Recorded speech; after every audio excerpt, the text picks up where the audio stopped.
probably 6 or 7 new songs in this set.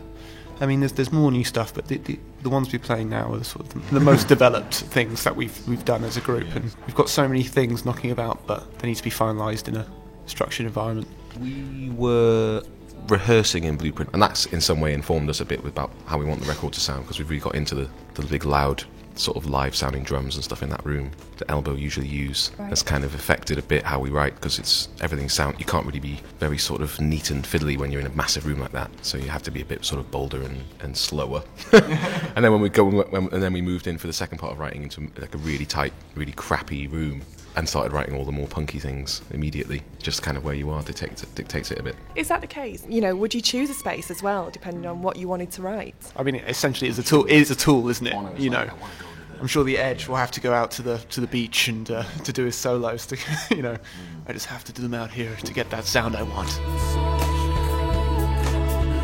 How has the sort of process changed as you've grown as a band? Like, it's definitely a sort of deliberate moment where it goes from all the false stuff on the laptop to the band, and it used to be that that some things would get through untouched, and now if we take a song that we all think is pretty good and then we destroy ourselves about it for a few months, then what we're left with is either gone or really good. Whereas before it was like, yeah, that's pretty good, and we just kind of left it how it was and went with it, and now we really kill ourselves about making it the best possible thing, or we get rid of it. So it can be a bit painful sometimes. Lucifer, you're landing. How is it different to the stuff that we know already? I think people will think it's hopefully more singable. So these songs are much more melodic, really, and memorable, and hopefully it's the kind of thing you can whistle more than you can sort of be afraid of. I don't want to be a band that you put on at 5 to midnight on New Year's Eve. But we are as individuals very excited about music that is complexer than most. We like to keep on our toes, because otherwise we get bored playing these songs. But we'd play a simpler song or a song that was just more catchy, and then we'd see the faces light up and think, why the hell don't we just do that all the time? That's the one I want to hear too. You know.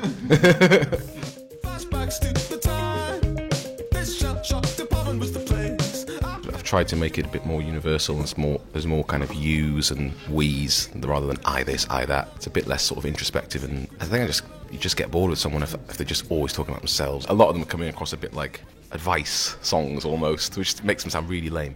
But they're kind of like that. They're kind of like, we should do this, or don't you think this is a bit crap, or something like that, instead of I'm a weirdo, which is kind of what the first album was a bit like.